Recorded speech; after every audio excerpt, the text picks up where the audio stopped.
The weight of a choice. There was something in the way Madeline held that teacup that gave everything away. Her trembling fingers, her gaze lost out the window, her breathing too controlled to be natural. She was there, in the silent room of her Boston home, surrounded by the luxury she had built with so much effort, but she felt completely empty. 3 months had passed since that day. The day she finally achieved what she had planned for so long. The perfect revenge against Anthony, the man who had destroyed her professional life, stolen her project, and publicly humiliated her in front of the entire company. She had spent 2 years meticulously planning every detail, every calculated move, to destroy him in the same way. And it had worked. Anthony lost everything. His reputation, his job, the family who barely looked at him now. Madeline should have been celebrating.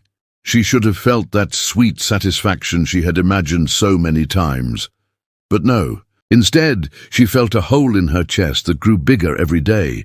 That October morning, looking at her reflection in the windowpane, she barely recognized the woman she had become.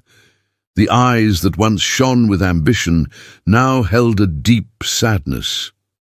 The smile that lit up any room had vanished, replaced by a mask of bitterness she no longer knew how to remove. How had she gotten to this point? When exactly had she stopped being the Madeline who believed in justice and transformed into this person consumed by the need for retaliation? These questions tormented her during sleepless nights when the silence of the overly large house echoed her loneliness. She thought of Jonathan, her best friend since college. He had tried to warn her. He said revenge was a poison that killed the one who carried it first. Madeline didn't want to listen. She thought he didn't understand, that he had never been betrayed the way she had been. Now, Jonathan barely answered her phone calls. She also thought of Violet, her younger sister, who admired her so much. The way Violet looked at her when she found out what Madeline had done hurt even more than any wound. It wasn't anger in her eyes, it was disappointment, sadness, as if she had lost the sister she knew. Madeline placed the cup on the coffee table with trembling hands. The tea was already cold, just as she felt inside. The house was immaculate, as always. Every object in its right place, every pillow perfectly arranged. But it was only a facade, just like the life she had built on the need to take justice into her own hands. The phone vibrated. Another meeting cancelled, another door closing. People knew what she had done. The news spread quickly through the Boston corporate world. Madeline Parker, the brilliant executive who destroyed a colleague out of revenge. It didn't matter that he had done worse to her first. What mattered was that she had crossed a line she shouldn't have crossed. And now, sitting in that beautiful, empty room, Madeline was beginning to understand what Jonathan had tried to say. Revenge wasn't victory. It was a sentence she herself had chosen. A prison built brick by brick with her own hands, fueled by the hatred she had cultivated as if it were something precious. The worst part was knowing there was no going back. What was done was done. Anthony would never fully recover. His family was destroyed. And Madeline would have to carry that weight for the rest of her life, knowing that in trying to regain her dignity, she had lost much more. She had lost herself, when everything still made sense. 2.5 years earlier, Madeline had woken up every day at 5:30 a.m. with a smile on her face, not because her life was perfect, but because it had purpose. She had dreams that made her jump out of bed even on cold winter mornings in Boston. She lived in a modest apartment in the Cambridge neighborhood, quite different from the empty mansion where she lived now. The place was small, cozy, full of plants that she lovingly tended to on weekends. There was always a cup of fresh coffee, soft music playing while she got ready for work, and that good feeling of building something important. Madeline had worked at Sterling Technologies for 8 years. She had started as a junior analyst and climbed each rung through hard work, dedication, and a work ethic that impressed everyone. She wasn't the brightest person in the company, but she was the most committed. the one who stayed late, the one who truly cared about each project as if it were her own child. People liked her. At the office, Madeline was known for bringing homemade cakes on Fridays, for remembering each colleague's birthday, and for always having a word of encouragement when someone was feeling down. She believed that work wasn't just about numbers and results, it was about people, about building something together. Jonathan always said she was too good for the corporate world. They met every Saturday morning to run in Charles River Park. It was Madeline's favorite time of the week. There, between runs, she and Jonathan talked about everything. Dreams, fears, plans for the future. Jonathan had known Madeline since college. He saw her cry when she didn't get the internship she wanted, saw her celebrate every small victory, watched her grow and become the competent professional she was. And most importantly, he knew her heart. He knew that beneath that corporate armor was a woman who still believed in the goodness of people. Violet, her younger sister, lived in New York, but she called Madeline almost every day. She was starting her career as a graphic designer and saw in her older sister an example of determination. Madeline loved these conversations. She loved being able to guide Violet, share her experiences, and be that person her sister could trust. At work, Madeline had a ritual. Every day upon arriving, she greeted each person she met along the way. She knew the names of the cleaning staff, the security guards, the receptionists. For her, there were no people more or less important. There were people, each with their own story, their dreams, their struggles. It was on one of those ordinary days that everything began to change. Madeline had just been promoted to project manager. It was the realization of a dream she'd had for years. She had barely slept the night before, mentally rehearsing her acceptance speech, thinking about how she would lead her team with the same respect and care she had always valued. At the meeting to introduce the new managers, she met Anthony Mitchell. He'd been hired from another company, coming with an impeccable reputation and an impressive resume. Tall, confident, with that smile that seemed rehearsed. Madeline didn't feel an immediate connection, but she thought that with time they would work well together. Anthony was different from her in every way. While Madeline believed in collaboration, he believed in competition. While she valued people, he saw only pieces on a chessboard. While she built bridges, he dug ditches. But Madeline, always optimistic, thought she could learn something from that different perspective. The first few months were calm. Each one worked on their own projects. There was mutual respect. Or at least that's what Madeline thought. She was so focused on doing a good job, on proving that she deserved that promotion, that she didn't notice the signs. She didn't see how Anthony observed her during meetings, how he took notes when she presented her ideas, how he always had a strategic question afterward. Back then, Madeline still slept soundly. She still woke up excited to go to work. She still believed that hard work and honesty were enough to succeed. She didn't know she was about to learn one of the most painful lessons of her life. She didn't know that naivete comes at a high price in the corporate world. And most importantly, she didn't know that the person smiling at her from across the meeting room was about to change her life in a way she never imagined possible. Anthony Mitchell seemed like just another colleague. In reality, he would be the catalyst for a transformation that would shatter everything Madeline believed about herself. But in those days, everything still made sense. Life still had color. And Madeline was still the woman who believed in good. The Seed of Betrayal. The project arrived on a rainy Tuesday in March. Madeline remembered the exact day because she had forgotten her umbrella and arrived at the office with wet hair, laughing at herself. That kind of setback that used to make her smile, not complain. Life was light like that. The CEO, Richard Chen, called a meeting with all the managers. There was a huge opportunity, an important client that could change the course of Sterling Technologies. It was the kind of project that defined careers, that opened doors, that transformed managers into directors. Everyone in the room felt the electricity in the air. Richard explained that he needed someone to lead the development of an innovative financial management platform, something that no one in the market had yet. It would be complex, challenging, and would require creativity and total dedication. Madeline felt her heart race. It was exactly the kind of challenge she dreamed of. She raised her hand, but she wasn't the only one. Anthony also showed interest. Richard smiled and said he would give each of them a week to present a preliminary proposal. The best concept would win the project. Fair enough, Madeline thought. May the best one win. That night, she barely ate dinner. She stayed up until 2 in the morning, sketching out ideas, researching, connecting dots that no one had connected before. There was something special about that project, she felt.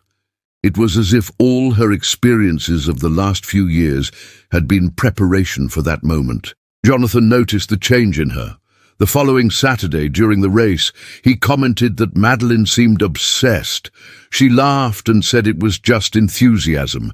It wasn't obsession. It was passion. It was a chance to prove her worth, to show that she deserved to be there. Jonathan just shook his head, worried about something he couldn't even define. During that week, Madeline worked harder than ever. She arrived before everyone else and left after everyone else. Her plants at home began to wilt from lack of water. She skipped her daily call with Violet twice. She ordered takeout every day because she didn't have time to cook. But it was worth it, she thought. It was temporary. What she didn't know was that Anthony was watching everything. He had a privileged view of her office through the glass hallway. He saw when she arrived, when she left, and especially he saw the papers scattered on her desk when she went to the bathroom or to get coffee. Anthony wasn't stupid. He was calculating. On Thursday of that week, Madeline had a brilliant insight, a way to integrate artificial intelligence into the system in a way that no one had thought of before. She was so excited that she called Jonathan even though it was 11 o'clock at night. He answered sleepily, but was happy for her. He said he was sure she would win that project. Madeline spent the entire weekend refining the proposal. Every detail mattered. Every word had to be perfect. She rehearsed the presentation dozens of times in the mirror, timed each part, prepared answers to possible questions. She was ready. On Monday morning, she woke up with butterflies in her stomach. It was the day. The presentation was at 10 o'clock. She arrived at the office at 7, reviewed everything one more time, took a deep breath. Confidence. She had it. She had worked hard. She deserved it. Anthony presented first. Madeline didn't attend, preferring to stay in the room mentally preparing her presentation. When it was her turn, she entered the meeting room with a confident smile. Richard was there, along with 3 other executives she didn't know. They all seemed serious and professional. She began the presentation and felt it was going well. People asked questions, and she answered confidently. She showed the mock-ups, explained the system architecture, and detailed how AI could revolutionize the user experience. It was brilliant, and she knew it. She could see in Richard's eyes that he was impressed.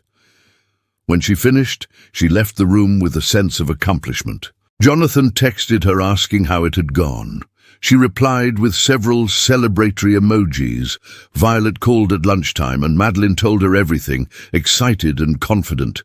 Life was finally falling into place. The answer would come on Friday. Those were the 4 longest days of Madeline's life. She tried to focus on other tasks, but her mind kept returning to the project. She imagined what it would be like to lead that team, what it would be like to see her idea come to life, what the feeling of victory would be like. Thursday night, she walked past Anthony's room. The door was ajar, and she heard voices. She recognized Richard's voice. He was about to leave when he heard her name. She stopped. She wasn't supposed to listen, but something made her stay there, hidden in the dark hallway. What she heard in the next 2 sentences changed everything. Richard was saying something about Anthony's proposal being surprisingly similar to hers, but with some aspects even more developed. Anthony responded in that confident voice, something about having worked on similar projects before, about having a natural aptitude for these things. Madeline felt the ground disappear beneath her feet. Her heart began to pound so hard she thought they could hear it on the other side of the door. It couldn't be. It couldn't be what she was thinking. But deep down, in that awful moment of clarity, she knew exactly what had happened. He managed to reach the bathroom before collapsing. He locked himself in a stall and covered his mouth to avoid making a sound, while silent tears streamed down his face. It wasn't just about the project. It was about the betrayal. It was about having trusted, having believed that the world worked fairly. It was about discovering that there were people capable of stealing the dreams of others without any remorse. In that cold, small corporate bathroom stall, something inside Madeline began to die, and something much darker began to be born. The birth of vengeance. Madeline didn't sleep that night. She lay in the dark, staring at the ceiling, feeling something poisonous growing inside her. Anger. An anger she had never felt before. It wasn't the kind of fleeting irritation that goes away with time. It was something deep, visceral, that seemed to burn from within. On Friday morning, she dressed with special care, impeccable makeup to hide her eyes, swollen from crying. Power clothes, as they called them. She needed to be prepared for what was to come. She needed to maintain her composure when Richard announced that Anthony had won the project with ideas that were hers. The meeting went exactly as she had imagined. Richard praised both proposals, said the decision had been difficult, but that Anthony had demonstrated a more comprehensive vision of the project. Madeline forced a smile, congratulating Anthony in front of everyone. She saw his smile, that smile which she now understood for what it truly was. It wasn't confidence, it was malice in disguise. She went back to her room and closed the door. She sat in her chair and stared at the wall for an indefinite amount of time. People passed by in the hallway. Life went on. But for Madeline, it was as if time had stopped. Something fundamental had broken inside her at that moment. Jonathan called at lunchtime. She didn't answer. Violet texted excitedly asking if she had won. She turned off her phone. She couldn't talk to anyone. She couldn't pretend everything was okay when everything was completely wrong.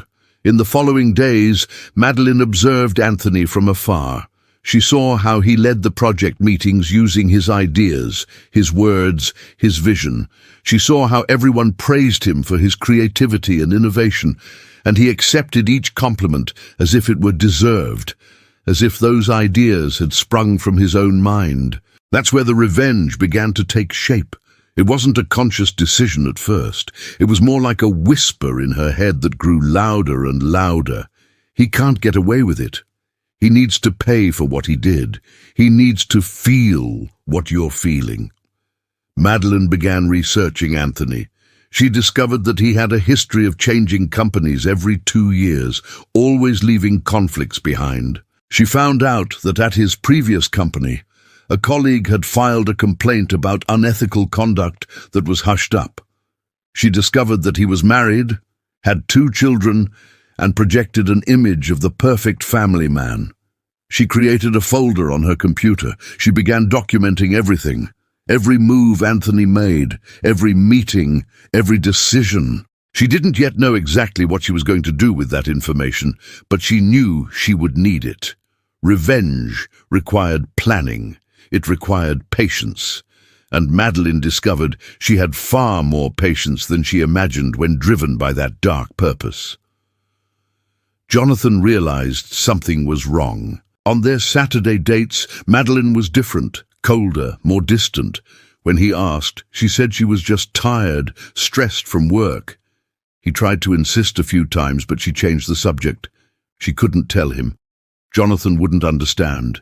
He would tell her to forget it, to move on, to be the bigger person, but Madeline didn't want to be the bigger person. She wanted justice. Or at least that's how she justified it to herself. Deep down, it wasn't about justice. It was about making Anthony feel the pain she felt. It was about destroying his life the same way he destroyed hers. Violet noticed the change too. Daily connections had become weekly. The cheerful and encouraging sister had been replaced by someone who always seemed distracted, always with her mind elsewhere. Violet asked if everything was all right. Madeline assured her that it was, just a difficult phase at work. He lied to his sister for the first time in his life. Months passed. Madeline had become an accomplished actress. At the office, she maintained professional cordiality. She greeted Anthony in the hallways, even participating in some of his project meetings when necessary. No one suspected that beneath that facade of normalcy, she was building something meticulous and devastating. She uncovered Anthony's vulnerabilities. She discovered he had a habit of taking credit for other people's work, not just hers. She discovered he falsified expense reports. She discovered he had an inappropriate relationship with an intern. Each piece of information was a piece of the puzzle she patiently pieced together. Obsession consumed her nights. She no longer went out with friends. She no longer had time for her plants, which were all dead. She no longer cooked. She lived on frozen food and coffee. All that mattered was the plan. All that mattered was the revenge that was taking shape in her mind. Jonathan attempted an intervention one Saturday. He said he was worried, that she no longer seemed like herself, that she seemed obsessed with something that was consuming her. Madeline assured him that everything was fine, but avoided seeing him in the following weeks. She couldn't risk him interfering with her plans. She couldn't let his kindness contaminate her resolve. A year had passed since the day of the betrayal. Madeline looked in the mirror one morning and hardly recognized herself. There were lines of expression that hadn't been there before. The sparkle in her eyes had vanished. Her smile was rare and always forced, but she had her plan ready, every detail checked, every movement rehearsed. It was time to act. It was time to show Anthony Mitchell that stealing someone's dreams had consequences. It was time to make him fall so low that he would never get up again. What Madeline didn't yet know was that the downfall she had so carefully planned wouldn't just be his. The moving plan. The first move happened on a Thursday afternoon. Madeline sent an anonymous email to the company's compliance department. It wasn't anything dramatic, just a suggestion that they check the expense reports of certain managers. She knew Anthony had been careless, overconfident. The numbers didn't add up and she had the proof. The audit began 2 weeks later. Madeline watched everything from afar, her heart racing mixed with a strange satisfaction. She saw Anthony getting nervous, sweating in meetings, trying to explain discrepancies that had no explanation. It was only the beginning, but it was something. She waited. Patience was key. She couldn't appear anxious. She couldn't leave any clues leading to her. Madeline had learned from the best. She had learned from Anthony himself how to be calculating, how to hide her true intentions behind a professional smile. Jonathan arranged a dinner, insisting they needed to talk. Madeline couldn't refuse without raising suspicion. They met at an Italian restaurant they used to frequent. The place brought back memories of happier days, of a Madeline who no longer existed. During dinner, Jonathan got straight to the point. He said she'd been different for over a year, that she seemed consumed by something, that he felt he was losing his best friend. Madeline felt a tightening in her chest, a remnant of the person she used to be trying to emerge, but she pushed that feeling down. She couldn't falter now. She assured Jonathan that everything was fine, that it was just work stress, that things would get better soon. He didn't believe her. She saw it in his eyes, but he didn't insist any further. He just held her hand for a moment and said he would be there when she needed him. Madeline had to look away to hide the tears that threatened to fall. Back at the office, the net was closing in on Anthony. The audit had found enough irregularities for a formal warning, but Madeline knew that wasn't enough. She needed something bigger, something definitive, and she had exactly that in store. The documents about Anthony's inappropriate relationship with the intern, Sophie. Madeline had photos, emails, messages. I had everything meticulously documented. It was the perfect ammunition.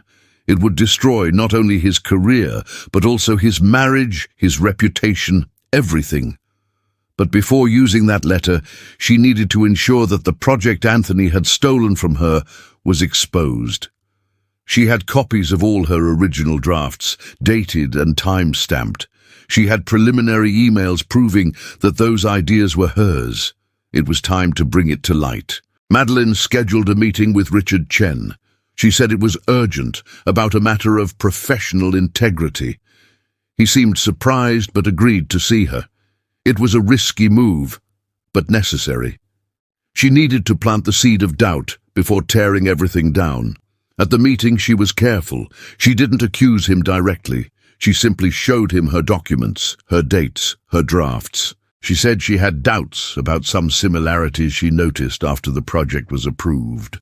She planted the suspicion subtly, professionally.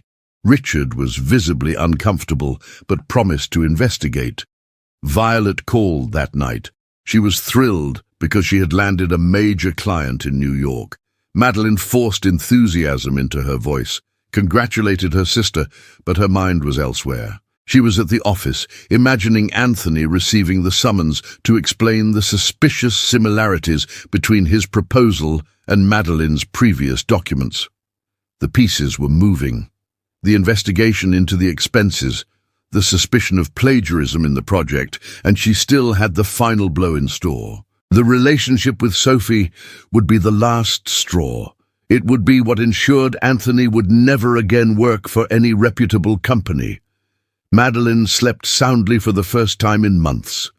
She felt like she was back in control.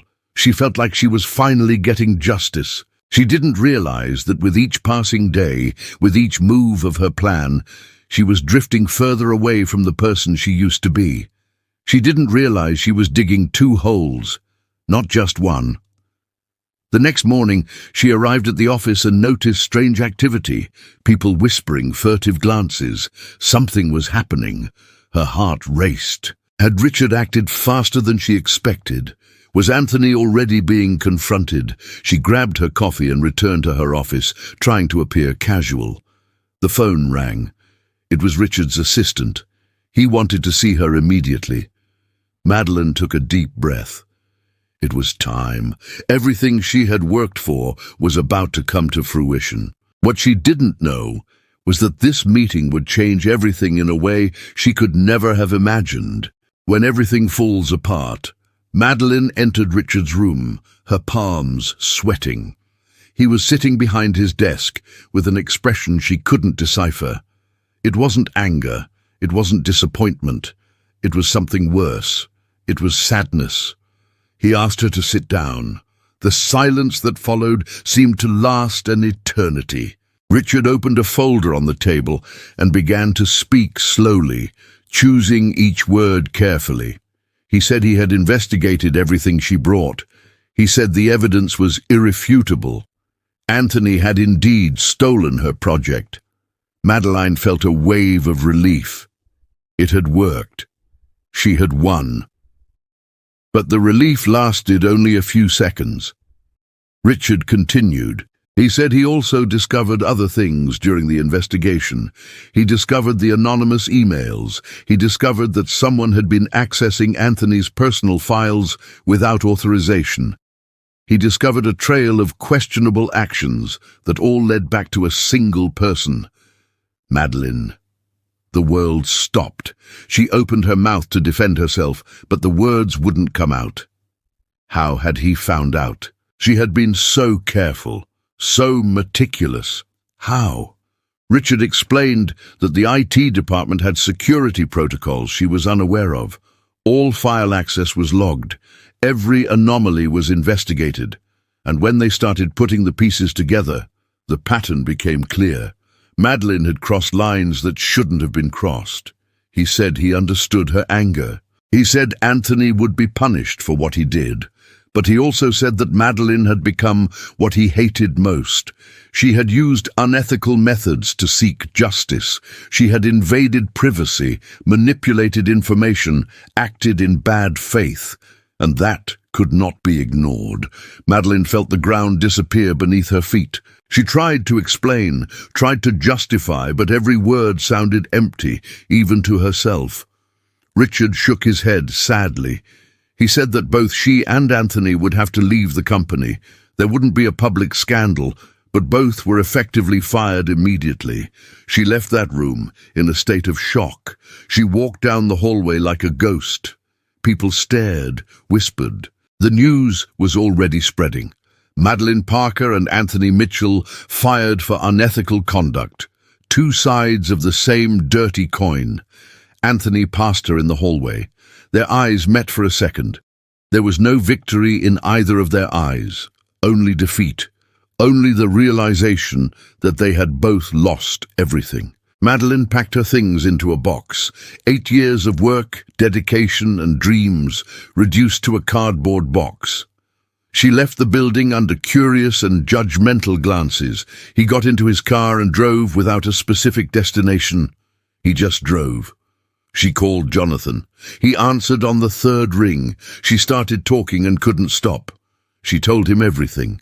The theft of the project, the year of planning, the meticulous revenge, their downfall. She spoke between sobs, between pauses to breathe, between moments of heavy silence. Jonathan remained quiet for a long time after she finished. When he finally spoke, his voice was different.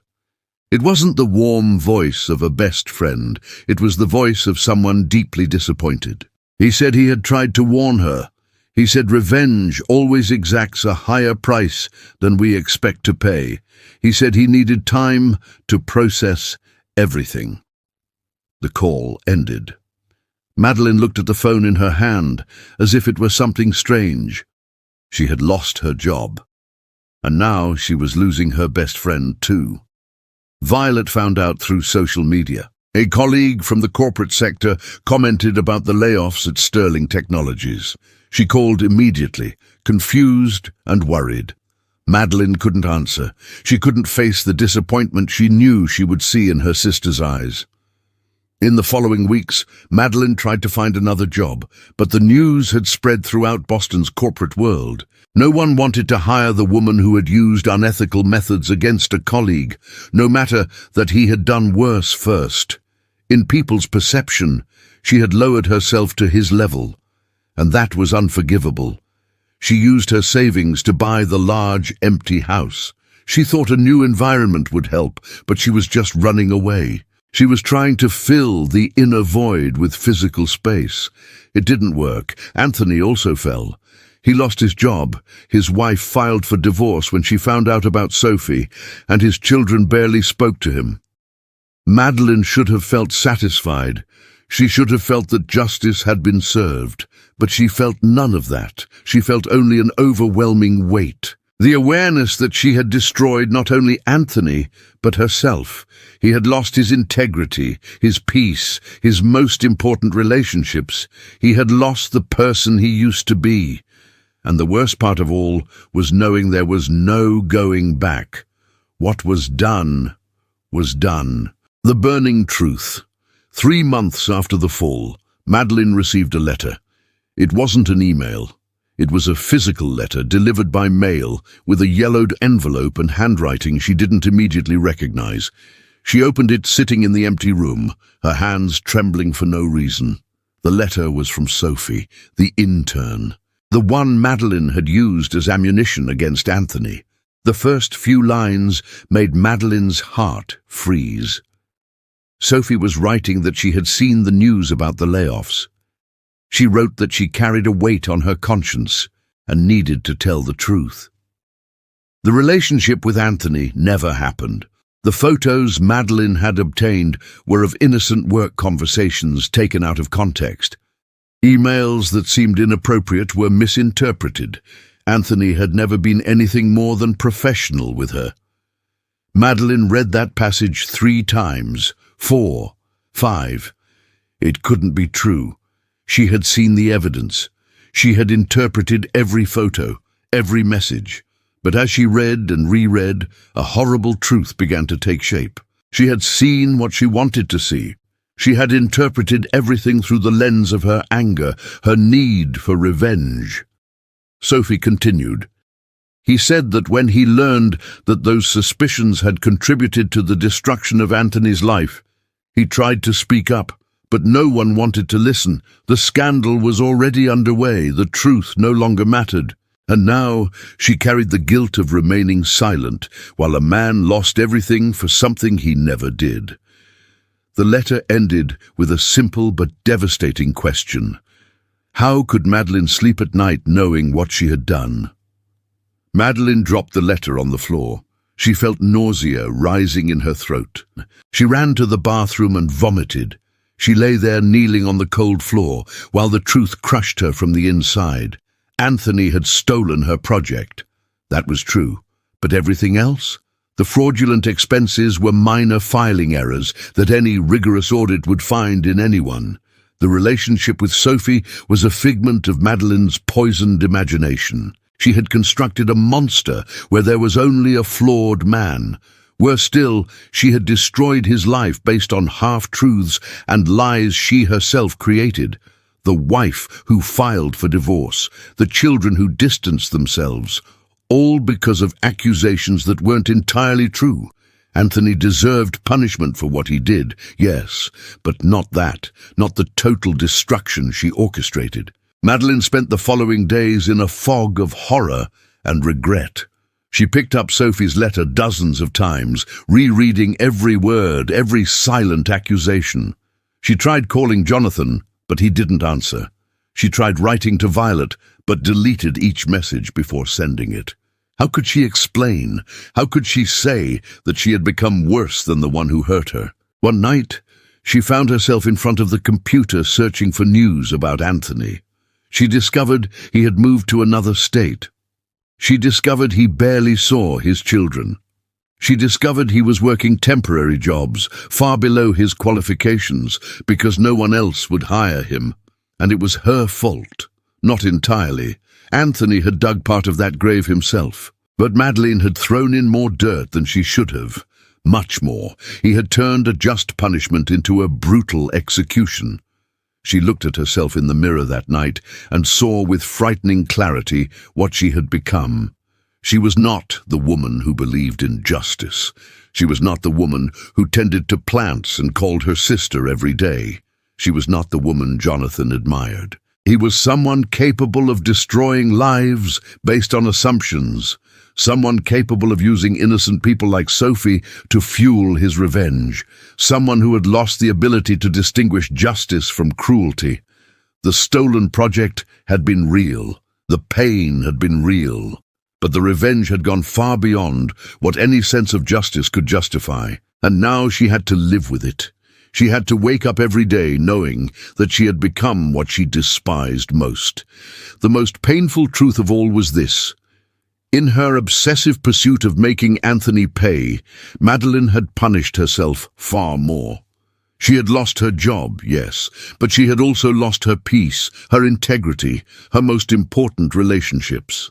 She had lost herself. And unlike a job or a reputation, these things couldn't simply be recovered with time or effort. Some losses were permanent. Some wounds we inflict on ourselves never fully heal. Madeline finally understood what Jonathan had been trying to say. Revenge wasn't victory, it was poison, and she had taken dose after dose until there was nothing left of the person she used to be. The weight of choices. Madeline was back in that empty room, holding a cup of cold tea, looking out the window, but something was different now. She wasn't planning anymore. She wasn't calculating anymore. She was just feeling the weight of everything she had done. She picked up the phone and finally called Violet. When her sister answered, Madeline simply said, "I'm sorry." And she began to tell everything, every piece of the truth, every mistake, every regret. Violet cried. Madeline did too, but in the end, there was something that hadn't been there before. There was honesty. Jonathan still wasn't answering, but Madeline wrote a letter. A real letter, not one of empty apologies. She mailed it, just like Sophie had done. Maybe one day he would read it. Maybe one day he could forgive her. Or maybe not. She would have to accept that. The house remained large and empty.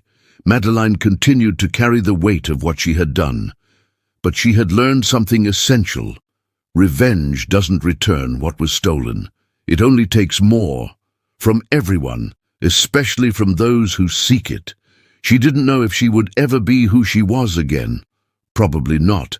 But she could try to be a better person than she had become. She could start over, not erasing the past, but learning from it, because in the end, the only person she truly destroyed was herself. Thanks for watching. Have you ever experienced something similar? Have you ever felt that revenge cost you more than you imagined? Share your story in the comments, and if this story touched your heart, subscribe to the channel and share this video with your friends. Sometimes, the stories that hurt the most are the ones we need to hear the most.